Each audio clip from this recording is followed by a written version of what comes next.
If you are ever a forced seller in a down market, you can lose the lot.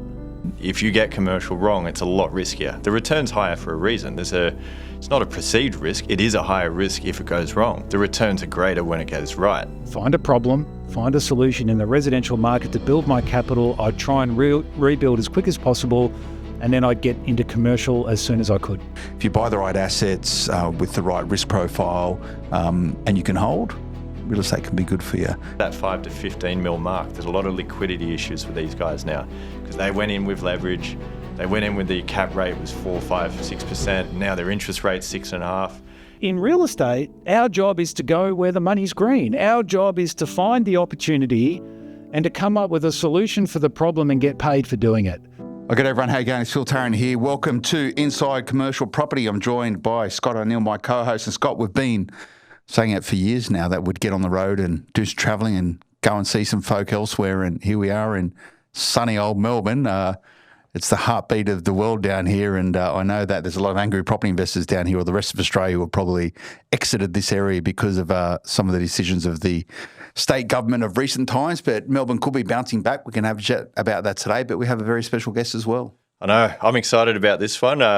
Steve McKnight, my first ever book on property I read. I remember I was sitting in, I think, Italy or something as a early 20-year-old. And just after that trip, I was like, I'm buying property. This guy, he started it. He was, what was it? The 0 to 130 properties, I think it was called. And yeah, one of the best selling books in Australia. And yeah, it was a great read at the time, especially at that age as well. Thanks for the great introduction and thanks for having me. I hope that whatever I say lives up to expectation. The pressure's on. Well, it should be, because a lot of people still maybe have some sort of emotive connection to you as someone who maybe set them right on the right pathway for wealth creation. I'm familiar with you. I know your work. I know you've been at it for quite some time.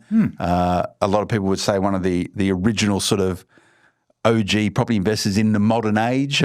He were talking sort of late last, or the 1990s into 2000s. But we hope to use today to actually glean some knowledge from your wisdom and the mistakes you've made along the way, your successes, what you're doing now, and hopefully everything. So what are you doing these days? I see in your bio you're an educator, you're a fund manager, you're a speaker, you're an author, you're a Unemployed bum, which by the way, most club. people who are tuning into this podcast have probably got that as an objective. So a lot of people talk about using property as a vehicle to support retirement. Everyone has their own version of retirement. For you talk about being in a position where the money largely becomes irrelevant. It's how you deploy and you get the utility of that money. Was that moment for you, was it a hard line in the sand? Was it a particular number where you actually went from being, hang on a second, I don't need to keep trying to make money, I've actually got enough now? How did you know you'd arrive there? Yeah, Dave, my first business partner, and I used to sit opposite each other and we'd have a sign above each other's head about how much passive income or net real estate income we wanted to get in order to not have to work again. And we achieved it in those 0 to 130 property days. So that meant that we didn't have to sell our time. We were financially free. And I remember the day when we both sat down and realised it had happened. It wasn't like a loud gong went off or streamers fell from the sky or all our neighbours stood around and applauded us or anything like that. It was like, oh, wow, this has happened. And then the next day we got up and kept going. But retirement to me is not about playing golf or traveling the world necessarily. It's about doing what I want, where I want, with whom I want, how hard I want, and not being told what to do, first and foremost. And so today, even though I don't have to work, I still work. I still do things because I draw enjoyment from it. And dare I say it brings in money that I can then redeploy into causes that I'm passionate about. For the listeners that don't know your backstory, can you explain as succinctly as you can your complex strategy that you applied right back then and also probably when you changed it? Because I know you've actually changed your strategy a few times, like all investors, good investors do. But really wanted to kind of hear like the period where you started, where that initial idea came from, and then obviously when you changed, and went the other way. What we all have in common is that at a point in time, we find ourselves doing something that we don't really want to do for the rest of our lives. or we find ourselves faced with a choice of having to do something that we don't want to do. Maybe you're fresh out of university and the thought of working 40 years isn't appealing, or maybe you're someone that goes to job on a Monday and you hate Sunday nights. That's where I was. I was working in accounting and I didn't want to work in accounting. I'd actually gone into partnership with my business partner with our own accounting firm, and I came to him and I said, "Dave, I don't want to do this anymore." And he said, "Well, that's great, Steve, but we've just started an accounting practice. What are you going to do if you don't do accounting?" And I said, "Well, why don't you bring the money in the door and I'll invest it?" And around that time, I went to a number of different seminars about how to get rich quick, and most of them I saw as scams and things I didn't want to be involved with. My background is accounting, so I'm a chartered accountant. But I ended up, after reading Robert Kiyosaki's book, Rich Dad, Poor Dad, going to his preview night, going to a 2-day seminar he ran in May 1999 in Sydney.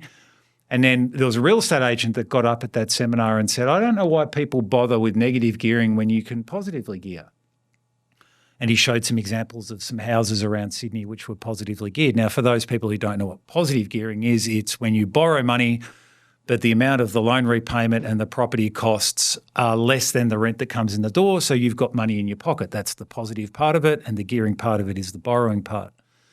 So I was like, wow, this could really get me out of having to sell my time if I owned enough positive cash flow, positively geared properties. And the question then became, well, I didn't live in Sydney, I lived in Melbourne. How do we do this in Melbourne?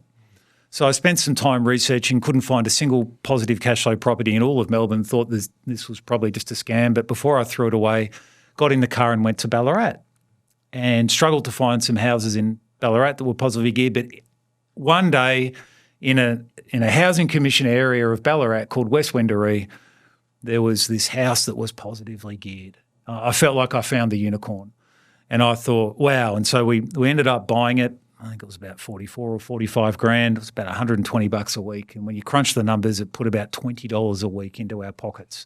And $20 a week, you're like, well, that's not going to make you rich. But no, when Dave and I created a system that you were asking about where we would buy it and then we would vendor finance it onto someone else, we'd sell it to them for, say, 65. If we borrowed at 6, we charged them 8%.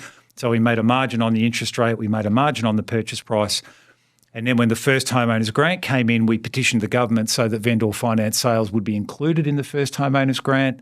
They agreed, and so now we were able to buy cheap properties that existed at the time for very little money down net. Let's say we put in 10 grand as a deposit, we'd get $7,000 back straight away as the first homeowners grant. So we were buying properties for sort of 3 grand in and making positive cash flow on them. And that's how we effectively built our property portfolio so quickly.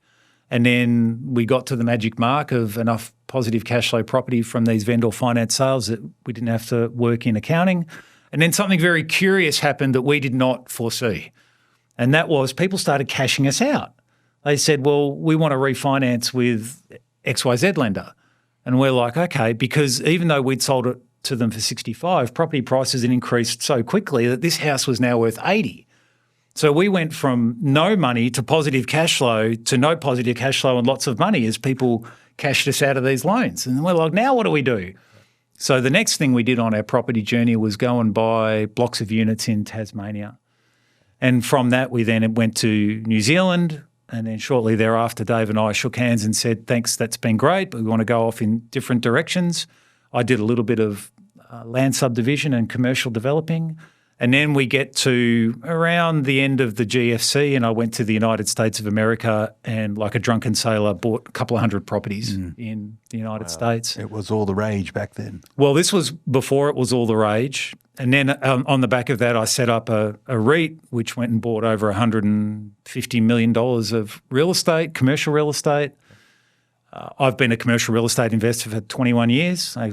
People think vendor finance or Resi, but I was just positive cash flow, whatever developed positive cash flow I was happy buying.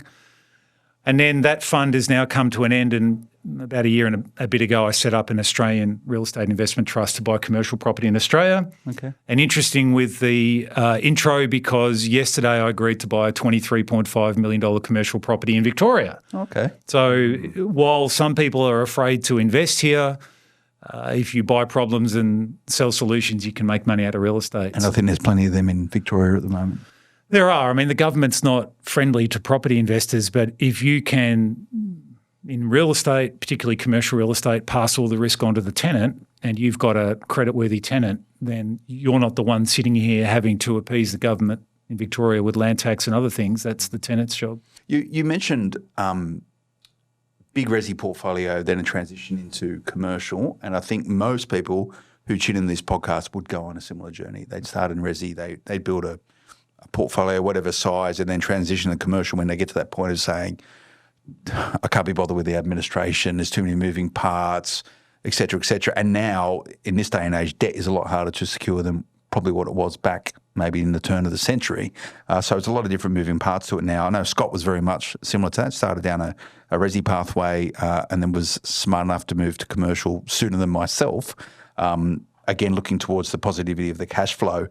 Is that a realisation you think most investors have at some point in time if they're serious about property or creating wealth through property? In my world, there's four things. You want to make the most money in the quickest time for the least risk and the lowest aggravation. And residential property in Australia right now is on a shift to where there are more rights for tenants, less rights for owners. And in Victoria, I think we're leading the front there with the way that they've changed the laws, but all the other states are looking. Now, let's just stop for a second and let's try and predict the future. Do more people rent or own? And the answer is, well, more people probably rent than own investment property. They might own their homes, but how many? So if the voter base are going to be renters and politicians want to be re-elected, what do we think is going to happen to tenant rights moving forward? Yeah, landlords lose the power. It's the only way to get the votes long term, which we've been worried about for quite a while. And like you saw the Queensland government when they were going to adjust the land tax, it's happened in Victoria. You know, there's bracket creep with the land tax it's always going the other way, isn't it? But it's a big risk. Commercial's a little bit, in the backsuite mirror for these guys. They're not looking at it because no one really cares about industrial tenants, do they? It's just not a news stream that really connects with people. What I would sort of add to that also is that, I agree with you. You see, and I don't want to get too political in this podcast, but the Greens, for example, were very much sort of orientated towards climate type activities. They've shifted their mantra now to be the voice for the tenant, and you see that happening right across the nation. You have the Labor government, which is trying to push through a number of different initiatives to get more Australians into housing. I don't need to think back in the, 100 years ago, more people rented than owned property in Australia. That's always been the natural cycle. It's just only recently, the last sort of 30 or 40 years that you have more owners than renters. Tenants should have rights, I think, absolutely. And it's going to get the attention of the government. So you should be investing where there is probably less bureaucracy, regulation, red tape, and a lot more predictability about what the rules are going to be moving forward. There is not a lot of predictability with residential property investing, hence the reason why I think commercial property is connected. That said, SMEs are really the bastion of commercial property for the investors we speak to in Australia. This is the lifeblood of the nation, 2.5 million, so 2 million odd SMEs in Australia. They're the people who are probably renting the cohort of commercial property that we invest in, not really getting the attention of government. So it's flying under the radar. Well, the point I was trying to make here is that as investors, we have a choice about where we deploy our capital. And if you're trying to make the most money in the quickest time for the least risk and lowest aggravation, and you can see residential property becoming more and more aggravating, the only reason that you would play in that sandpit is if you were being compensated for that aggravation. Correct. And if you're not being compensated for either risk or aggravation, then maybe it's not worth it. Maybe it's just easier to deploy your capital even to get a lower return because you don't stuff it. I didn't get into this to wake up in the middle of the night and be worried about where my money is. Yep. And that's why I think residential is problematic. I always say buy residential for growth, commercial for income. So if you're someone that wants to build growth in your portfolio, and you can do it by evaluating strategies into residential property, I think there is opportunity for you. But if you're someone that wants income, and I'm primarily now at the stage of my life where I want income, then I would say that you really want to investigate commercial real estate. Scott, before we get into what's going on in America, let's go to a quick break. I know there's a couple of messages we want to share. Back in a moment. Are you finding this podcast enjoyable but looking to enhance your commercial education? Well, we've created an innovative online course that offers comprehensive content. With over 50 lessons available on demand, you can delve deeper into the subject matter. Additionally, you will gain exclusive access to the valuable online community where you can connect with industry experts. For more information, please visit rethinkcommercialeducation.com.au. So you mentioned about the hassles of residential. I'm interested to hear how it went in the US, because I've actually heard a few horror stories back around that sort of GFC era where there was a lot of Aussies peddling, purchased 50 houses in Detroit, cash down $50,000 type houses. And I heard people were buying dozens of these things at a time.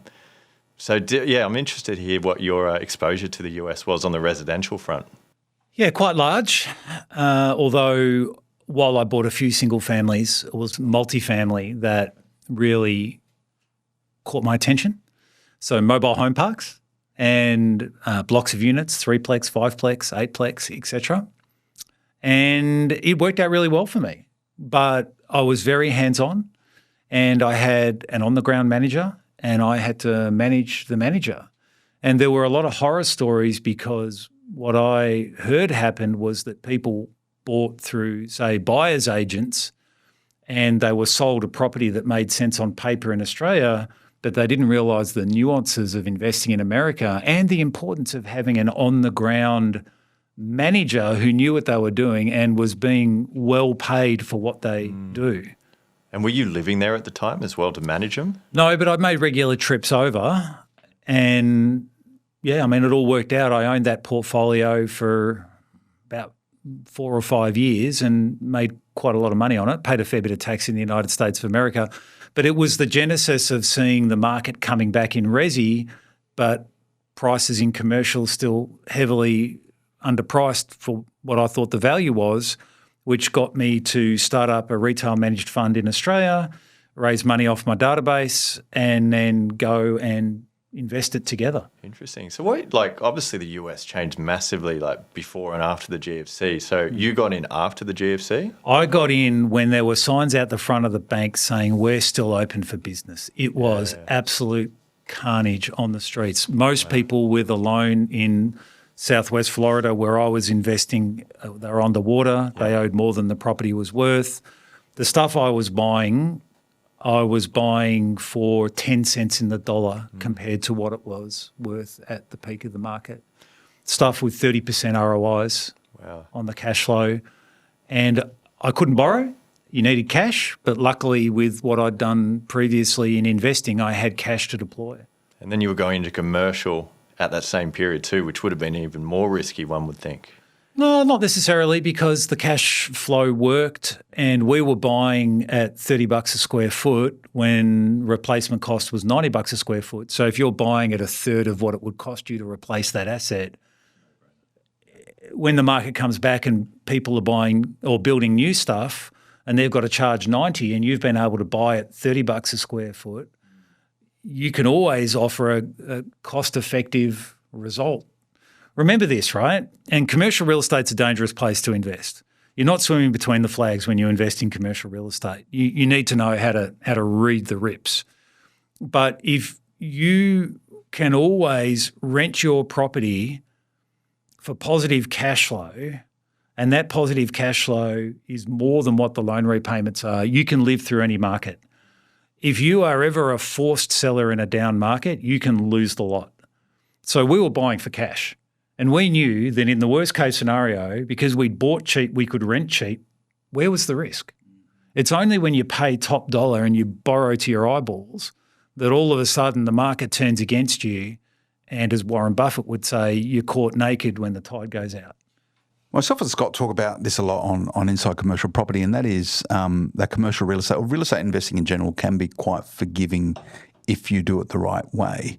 One of the challenges we have in Australia at the moment, and you probably see it globally as well, is that there's a lot of people wanting to get into it who probably push themselves out too far. So when the tide does come in, people find themselves in a lot of trouble. So if you buy the right assets with the right risk profile and you can hold, real estate can be good for you. If you're the other way orientated, it can be very dangerous. What I'm keen to understand from you, Steve, is what was it that gave you the confidence to make the decisions that you made back then to be so decisive? Because the old adage of you never waste a good crisis, you certainly didn't. So what gave you the gumption to go out there and do it? Probably two things. The first is I'd seen it before. I'd bought the cheap property in Ballarat. I'd bought the cheap property in the Latrobe Valley, in Tassie, in New Zealand, and I turned up to the United States and went, I've been here before. These houses could have been in Ballarat. They could have been in the Latrobe Valley. So commonalities. I felt like Groundhog Day. Yeah. And I was like, right, I know how this is going to end. Let's go. And so, went in boots and all. But with commercial real estate, like I said, I'd bought commercial real estate previously, and my background's accounting, and when the numbers work, the numbers work. And multi-tenant means you've got a diversified tenant base. When you're buying a third of replacement value, you've got a floor on the value.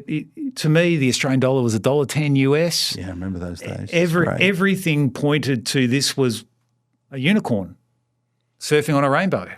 So let's take advantage of it while we can. And look, that US fund, it's closed now and we're wrapping it up because I said I'd do it for a decade and the decade's come and gone. But for those people that got in at the start, we averaged 16% per annum for a decade after fees. It would be one of the best performing retail managed investment schemes in the country over that period. Whereas a lot of people found ways to lose money, and there were certain high-profile US residential trusts that were marketed to Australians that lost a lot of money. We didn't, and it was because of the investment strategy and the quality of the assets that we bought. What were you buying? Did you go each asset class, like a spread or? Old industrial was but we ended up buying an office tower. We bought one. We didn't buy any more. We built a Starbucks next to a shopping centre. We owned the shopping centre, and then we built a Starbucks as a way of improving the overall return of the shopping centre. We had some retail, but predominantly our most profitable assets by the by were multi-tenant, small bay industrial. Yeah, you benefited the whole e-commerce boom, didn't you? That last decade. Yeah, the last mile stuff. But we had things that went wrong. We had drug busts, meth labs, hurricanes, floods, fires, lawsuits, drunk people driving through car parks, stacking into police cars, suing us for stupid reasons. There were management problems, management solutions. There was fights with the IRS. I'm still in the middle of one right now. There's a reason I'm bald, and it's because at the end of the day, real estate is not for the faint-hearted. And so it's a contact sport out there. It's a full-body contact sport. It's a grand theft commercial somewhere out there. That's what it sounds like. Sometimes I've got to count my teeth because I've had that many punches in the head. But at the end of the day, if you buy problems and you sell solutions, you make money. If you buy solutions, you can only make money if the whole market goes up. So my question was around how were you able to see and realise and exploit that opportunity? And you sort of saying it is a contact sport. It's pretty full on.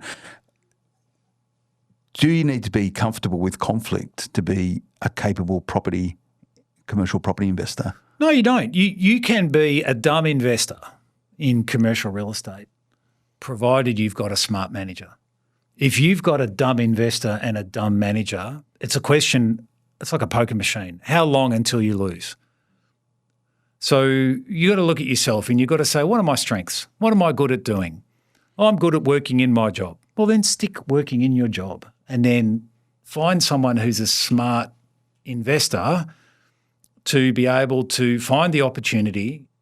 And then what your job is to do due diligence on the opportunity and to have smart people around you so that when things go wrong, you know that they can fix it.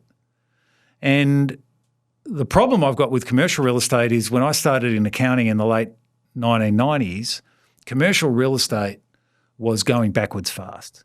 And what happens in commercial real estate is a little bit like developing. Let's say I go to a bank and I get a 60% loan. Let's just keep the math simple. I buy $1 million property, I borrow $600,000. Then the market goes down. And the bank comes out and says, well, we're sending a valuer out to revalue your property. We think it's only worth $800 now.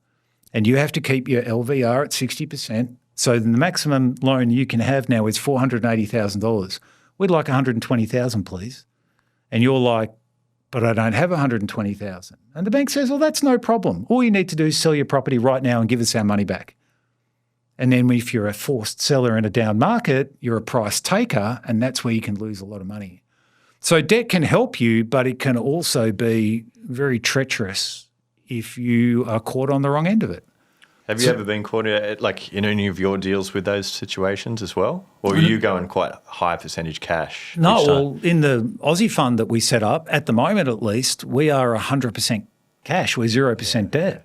Not only does that allow us to negotiate really well, because we're a cash buyer, cash in the bank, here proof of funds, but it also helps you build reputation with agents very quickly. Like the property that I mentioned before, it was an off-market transaction. Someone that wanted a quick sale, didn't want the risk of going through a sale campaign, didn't want other people knowing that the asset was for sale. But if you don't have cash, if you're out there saying, I'm happy to make an offer subject to finance, well, you might not get a seat at the table if the other buyers in the market are cash.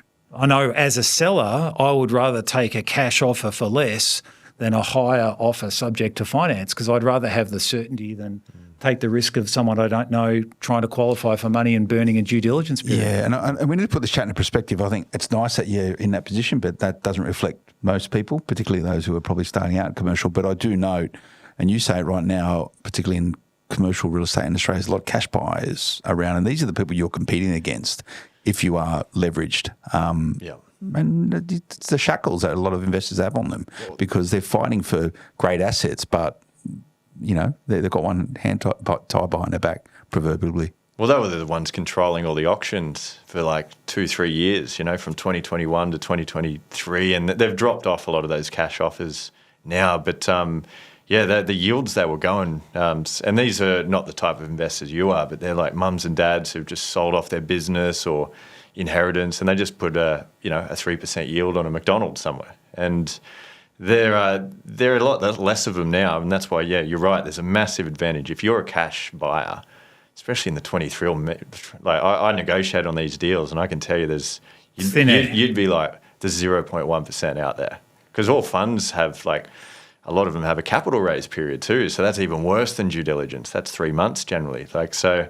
Massive advantage if you are in that position, and it's a great position to be if you can. Well, let's look at the market, right? And let's break the market up into 3 segments, the commercial property market. You've got sub 5 million, and I call that the mum and dad market, the mum and dad and owner-occupier market. You've got 5 to 15 to 20 mil-ish. We'll call that middle market. And then you've got above 20 million, above 25 million, which we'll call the insto market, institutional market. I don't want to play in the sub $5 million market. But to me, you also don't want to be competing in the insto market, because the insto market do have cash, and if you're a very high net worth individual, you might be able to buy 1 or 2 of them, but then you've got a lot of risk concentrated in 1 or 2 assets. Leave that insto to the instos. There's very smart people who work for them, and there's a bit of a hidden secret society that goes on at that end of the market. But 5 to 15, too big for the mum and dads, too low for the instos to bother about. That, in my opinion, is the sweet spot. If the market yields at the moment a 6, you can get 8 in mid-market. And how can you get 8? Because it's thin air, and if you've got cash and you've got negotiating ability, then that 8 cap is gold. And so that's where I see the opportunity in the market right now, and that's why I set up this REIT and why I'm the biggest investor in it, because I don't want those smaller deals. They're more aggravation and lower yield, and I'm not really comfortable in the $1 million plus, $10 million plus market, or the $100 million plus market, sorry. I just like that mid-market opportunity. Do you think structurally that will remain? So mum and dad, middle market, and the number will just change in time? I think so. I think it'll, as inflation goes up, the numbers will probably go up. And if interest rates go down and that entry-level part of the market can borrow more, well, then 5 million might turn into 7 or 8. Now, don't get me wrong, I'm still pro. If you want to own real estate in your own name, I went and bought the ANZ Bank in Billawheeler for my kids so they could go and learn how to invest in commercial real estate. That was a tiny purchase. That was right in that $0 to $5 million mark. where I said, if I kind of want the bank to leave so that these kids can learn that things go wrong and what do you do when things go wrong. So, and I bought that, I think, on a 7.5 cap or something like that. So it wasn't great, but it wasn't small, and it was only a 2 or 3 year whale. But it was a chance to say, hey, learn the ropes here, where if it all goes bad, it's not the end of the world. And there's lots of opportunities there if you're willing to look. So that same structure you could argue exists in Resi property as well. So you have Resi property investment. It's the great Aussie sport these days, right? Everyone's a property investor, but most of them are concentrated in and around those sort of more affordable belts, right? Then you've got a middle market, call it property investors, 2 to 5 maybe, property investment, and then you've probably got your instos who are now going to start doing build to let and all that sort of stuff. So the key is being able to graduate out of the competitive set, that is your mum and dad, into this middle market. I would argue both from a commercial and from a Resi perspective. And something pick up you said, Steve, which I think it's smart. And the way I interpret it was, I'm a dumb investor, but I have smart people around me that support me to invest in my commercial stuff. Scott and his crew help me out with it. So I'm able to outsource the smarts to other people. Yeah, absolutely. With the objective to try and help me graduate into more sophisticated commercial deals in time. So that is all available and accessible to all Australians. You don't have to do it yourself. But again, it's a mindset stuff, being able to realise that there is that out there and you need to actually take action to capitalise on it. And don't forget, when you're a buyer in the market, you're competing against other buyers. And I don't know if you remember that ad from years ago, the fish that John West rejected. Chinook salmon. Yeah. There you go, you do. And you'll find in commercial real estate, the best deals have already been picked over almost before they've gone to market. Yeah. So if you're wake up one day and go, I'd like to be a commercial property investor today, and you walk out there and the first thing you've got to realise is you're up against people who know what they're doing. And so if you don't know what you're doing, then chances are you're going to pay too much and take a risk that you don't know you're taking. So I would suggest to people that rather than do that, it would be smarter to team up with someone else who has the smarts to be able to do it in some way, shape or form, who you can ask questions to and draw out their knowledge and experience to sort out the deals from the duds, so that you don't inadvertently make a mistake that costs you 10 or hundreds of thousands of dollars. I see that as smart. And when I said dumb before, I don't mean that as a put down. I just mean that as a, hey, in your relative level of knowledge and confidence and experience, do you really want to sit at the table with people who have got a lot more knowledge and experience? And you can learn, but you want to be careful about playing with live ammunition, if you know what I mean. Well, that's a consciousness that most successful investors have, whereas they know where their skill sets are. And to your earlier point, if you're good at doing your job and you're generating money out of it and you want to create wealth through properties of equal, well, you might not necessarily be the right person to do that. And you see there's examples time and time again where the best person at doing a job isn't necessarily the best person to manage other people doing that. So in property investment, surrounding yourself with the right people to do the right things for you. Scott, for example, I've seen him, and thinking of this concept of graduating yourself through different iterative process of being a property investor. You started off with a sign above your desk which pretty much said, this is what we want it to be, and I don't want to be an accountant anymore, but I want to be smart enough to do it, which you've done.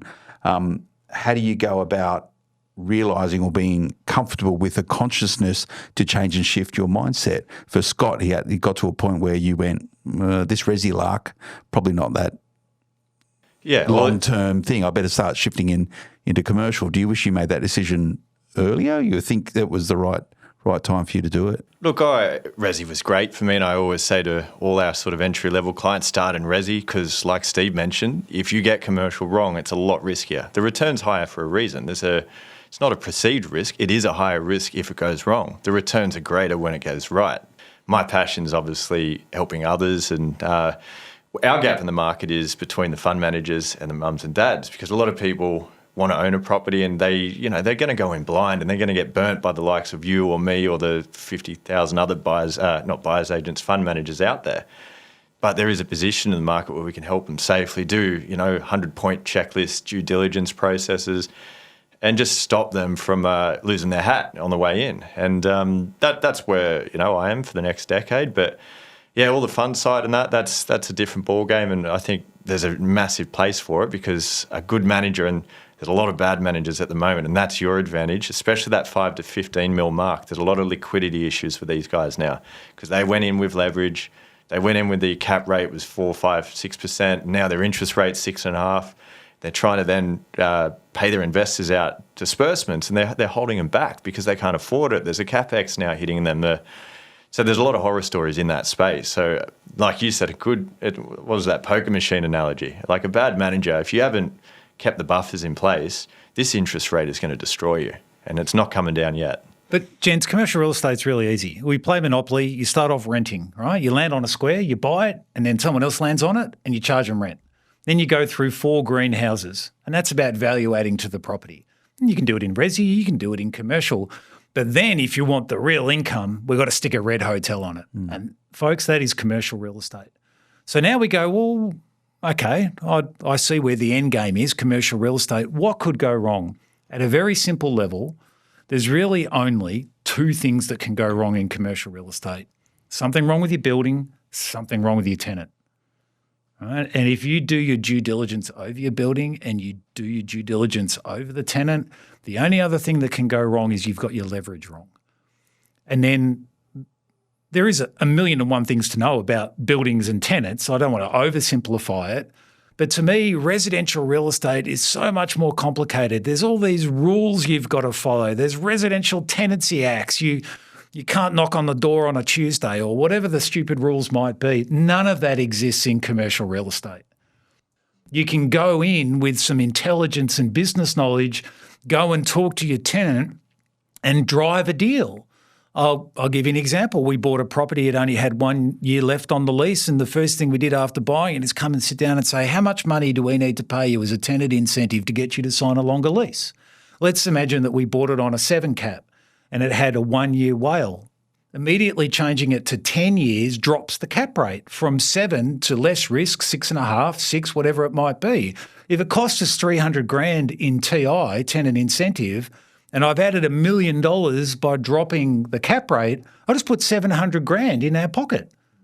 Well, I don't have to lift a hammer or anything else like that. I can just use some basic business principles to create wealth. It's the best renovation you can possibly do. And commercial real estate, if you understand the relationship between yield and value, and it's a very simple formula, then you can actually drive that as your strategy to put a lot of money in your pocket very quickly. Is it harder to create wealth in real estate today in Australia than what it was when you kicked off 2 decades ago? Absolutely not. It's just different. There's no way it's harder. It's no way it's easier. It's just simply different. People, but you could buy properties for $40,000. How much money do you think I had? Like, the properties now might be $400,000. It's just a different problem to solve. People had it much easier before we bought back in the day, because you buy a house for $4,000 or $2,000 or £200, or it was like this or it was like that, or everyone finds reasons for saying, I can't do it, it was easier back then. And it's all just bollocks. Stop telling yourself reasons for why you can't do it and start finding reasons for why you can. There's a saying, like people should do this and they should do that, and in the end all they do is should all over themselves. And you need to get out of should to could, and out of could to doing it. Actually stop dreaming it. And that someone today, probably while we're sitting here talking, has done the deal of a lifetime. It's just people are so busy not looking, so busy in their jobs and so busy dreaming it rather than doing it that they never get around to doing it themselves. Okay, so let's take that on face value.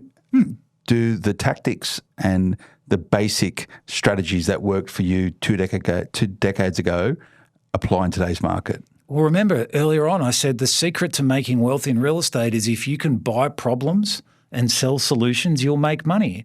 And the good thing is the problems change as the market changes.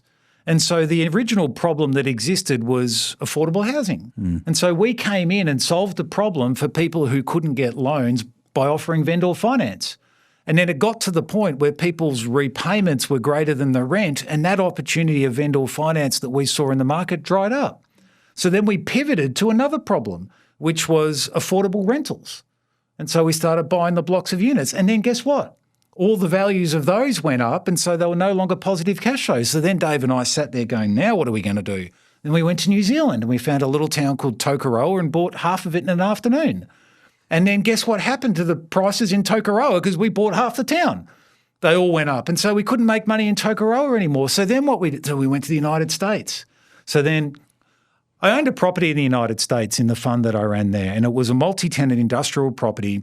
And so you had all different tenants doing all sorts of different things. And there was one tenant that was a mechanic. And so the cars had come in and people, oil change or whatever needed. And then we went to visit, this was in Texas, we went to visit this property, and there was a guy washing cars out the front of this guy's tenant spot. And I went up to him and I said, which of these tenancies is yours? And he looked at me and he said, none of these tenancies are mine. And I'm like, oh, well, he's got his hose plugged into the water, so he's not paying for the water. And I'm like, well, what's going on? And he said to me these words I'll never forget. He put a smile on his face and he said, I'll go where the money's green. And in real estate, our job is to go where the money's green. Our job is to find the opportunity and to come up with a solution for the problem and get paid for doing it. And sure as I'm bald, I'm here to tell you that the problems will continue to exist as long as people live in houses, as long as people rent commercial properties. And if we can find the problem and solve it, then we high-five each other and go, well done, we've made money. So if you were starting off today, assuming that the problems that exist today and the opportunities that exist today are consistent with the opportunities and the problems that existed 2 decades ago when you started off, what would you do today? It's harder to find positively geared Do I know what I know, or do I know what I don't know? I'm like starting knowing what you know. Well, if I knew what I knew today and I lost all my money, I'd go to wealthy people and say, look, I'll find deals for you and you pay me to find you good deals. So a buyer's agent? Kind of. Not quite a buyer's agent, because I'd be very selective about who I went to rather than anyone.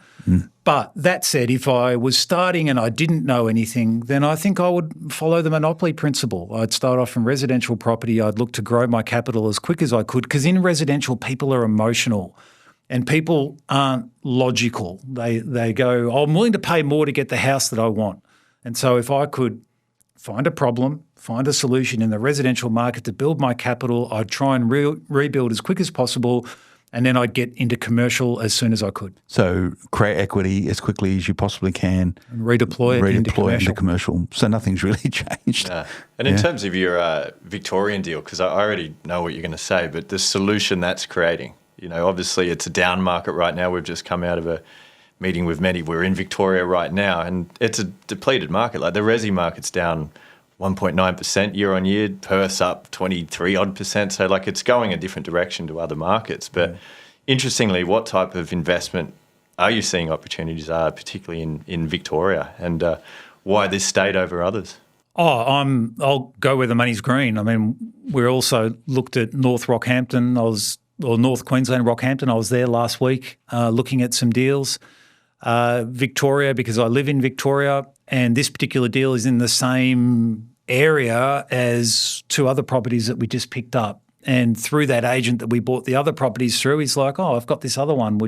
Same seller, different property, would you consider buying that? And I said, well, absolutely. If the deal works, the deal works. So to me, the best commercial properties you can buy are land bank with income.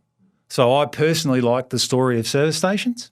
I personally like the story of anything where the building is going to depreciate, but the land's going to appreciate. And so we bought, for instance, a servo in this fund in Pimpama, which is between Brizzy and the Gold Coast, and it's got a crazy good yield, 7.25 coming in. It's got a long WALE of 10 plus years, and what it's got is a planning permit for an 8-story apartment. So when the commercial deal is over and the income dries up, and we get to the point where we have to sell it, it's going to be of value to someone else because they can build 100 units or whatever else. So there's a floor in the value of the land. So you've got to before you ever buy a property, you've got to think about how you're going to sell it, who you're going to sell it to, and why are they going to pay more than you paid for the property, because that's your capital growth.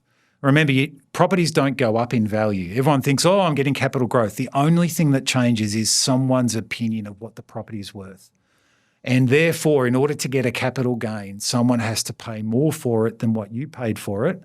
And if you don't know how that's going to be, then you're not in control of your investment. And I'm someone who's a bit of a control freak. I like to be in control of my money. So before I ever buy an asset, I think, what's my exit strategy?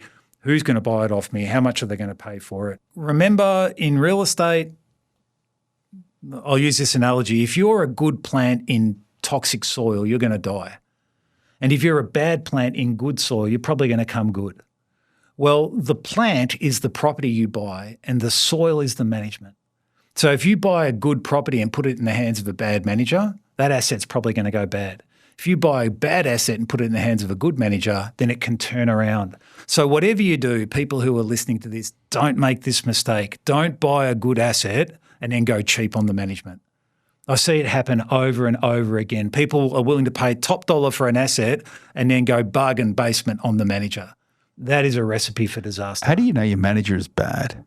You'll know pretty quick whether they're bad, whether they're non-responsive, they don't follow up the rent, they miss things, they come to you with problems and don't have solutions, whatever it might be. We've had a lot of guests on this podcast and we've had a lot of different discussions, but it's probably the first time we've had someone on with so much clarity around this point around the manager. Like typically the manager in past conversations, past discussions has been, one of many people who effectual can influence the outcomes a good deal. But what Steve's saying here is probably the central factor.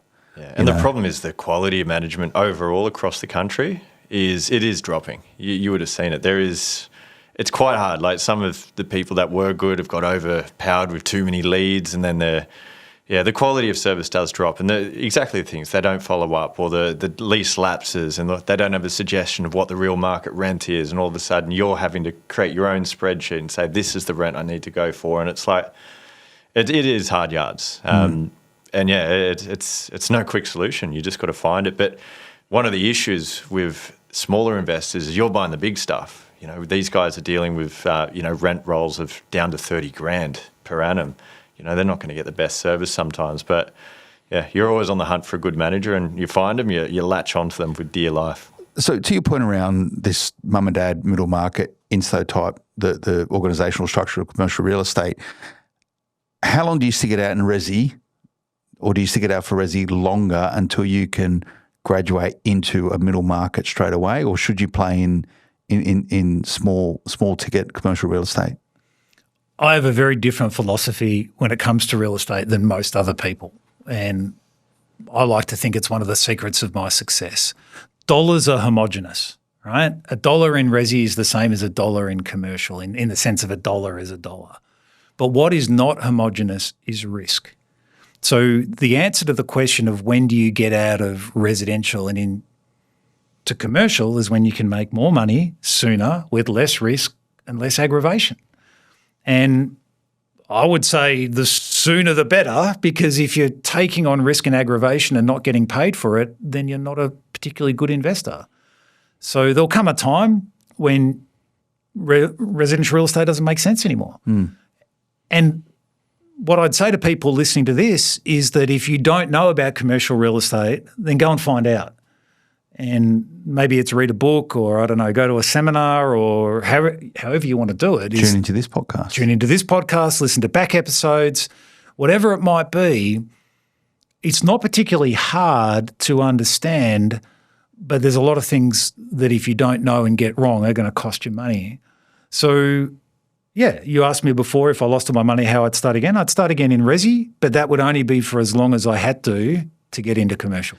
And sort of, I don't really want to compare and contrast from two decades ago to today, but do you think there's more aggravation investing in Resi today? There seems to be a lot more rules and regulation that govern it. You have APRA now, we've put all the, handbrakes on banks to try and curb Resi lending. You've got governments at a state level putting more clout back into the hands of the tenant. On the aggravation curve, do you think it's getting worse or better? I think it's probably getting worse because there's more laws to comply with. But let's just call it as we see it. If you were to line up two properties, you had $1 million to invest, and you have a choice between buying a residential property that's going to give you a negative return, or if you pay all cash for it, might give you 2%. Or you can take your $1 million and invest in commercial real estate, and let's say it gives you 5%, something relatively low in today's market. What's better, 5% or 2%? We don't need to be mathematicians here to work this out, do we? What's going to build more wealth for you? So why would you accept the 2%? The only reason you would accept 2% is if you believe there was growth. But is there going to be more than 3% growth per annum, the difference between 5 and 2? I don't know. This is where we get into speculation. And in real estate, the more things that you speculate on, i.e. the more things you leave to chance, the more chance there is that things will go wrong. And remember, if you structure your lease right in commercial real estate, it'll be plus outgoings, whereas residential is always including outgoings. So $1 of rent in commercial on a net lease is more than $1 of rent on a resi lease. So if you're an income investor, it doesn't make any sense to me why you would go residential. If you're an income investor, and remember, if you want to retire early, if you need income to retire on, you can't use growth. You need income. So if you want to end up financially free from the power of positive cash flow property, the way to do it is not to own 130 properties in 3.5 years, because that's a pain in the you-know-what. The way to do it is probably to own 1 or 2 or 3 commercial properties, or invest in a suite of whatever products there might be out there that you like that have exposure to commercial real estate, and just draw the income off it and be happily ever after. Sounds pretty good. Has this changed your thinking or shaped your thinking? Oh, it's the exact same. Everything. Yeah. We're at different stages. You're more in the fund management. We're buying the same things. Like, we're just using individuals to purchase the stuff you are looking at. And so you're going to eyeball someone across an auction room at some point in time, do you think? Yeah. Well, it's going to happen. Again, I'd love to see it. I know a few of the deals Steve's been after. I don't buy at auction. That's one of my rules. Yeah, neither do we. Because again, the auction only benefits the seller. So let them have that. All the Muppets can go there and bid their hearts out. But the good deals are done off market, or even stale listings like Christmas right now. Great time to buy because everyone's off distracted, and a lot of vendors want to get this thing under contract now. So a dud deal can become a good deal all the time. Yeah, we regularly revisit deals 3 to 6 months later because they're finally coming to the price we offered, and it took them 3 to 6 months to work it out. And you never leave a good deal away. You keep following it up because the vendors promise prices that they're never going to get, and we know the market as good as anyone out there because of the volume we do, and you just gotta wait sometimes, and stock is horribly low at the moment, so we're good at waiting at the moment. Well, this is it, right? We call it strategic patience, but there is only so many commercial deals taking place at any point in time, and there is only so many good commercial deals taking place at any point in time. But I like that metric, the supply-demand ratio, especially as the mass is more, like everything Steve mentioned about the attractiveness of the asset class is getting more well-known. When you were investing 20, 30 years ago, there would have been no dialogue on commercial. When I started investing 10 years ago in it, there was nothing. There was an American book I read. That was about it. Now there's lots. There's multiple podcasts. There's books out there. We've wrecked everything with this podcast. It's We've more given away the mainstream. secrets. I reckon we hate it. They're piling in. It's normalised it, and it's normalising. But I got a mentor, a guy in the United States, when I set up the US fund, who took me under his wing and basically showed me the ropes. And he had a saying. He said, he called me 9 Cup. I won't go into it. He said, 9 Cup, it's in the book of simmering wealth. So you make an offer, and you don't offer what the asking price is. You offer what you can make money at. And you don't want to lowball people, but you just have to explain to the agent, I need this price to make it worth my while. And so, then they're not accepting it. No worries, I'll put it in the book of simmering wealth. And sometimes they're boomerangs, they come back to you, and sometimes they're sticks.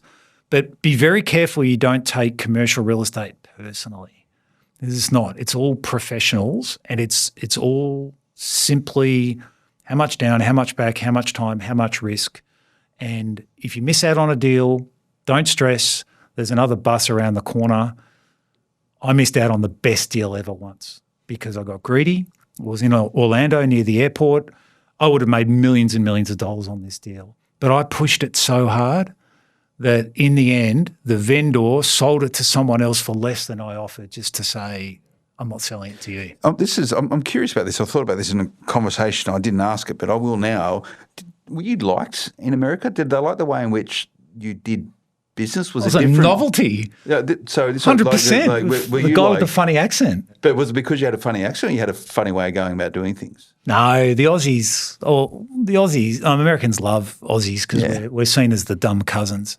But no, it was a lot of fun, and there were things that went right and there were some things that went wrong. But Are you welcome back with open arms? If they don't arrest me at the airport Yeah. for unpaid taxes, like I said, I got a punch on with the IRS at the moment where they say I owe them several $1 million, but I don't think they're right. But in modern day Paul Hogan, right? I'm paying accountants $1,000 an hour to sort it out. Yeah. But again, in commercial real estate, we always used to say, what's the difference between 100,000 and $1 million? A zero, right? And what's a zero? A zero is nothing. So what does it matter? Other than when you're dealing with $10 million deals or $100 million deals, you start getting a bit more nervous, right?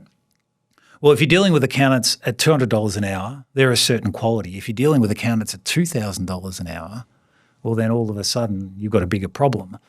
But in commercial real estate, everything costs a little bit more than residential. So you need to make sure you've got the funding sources in order to pay for it.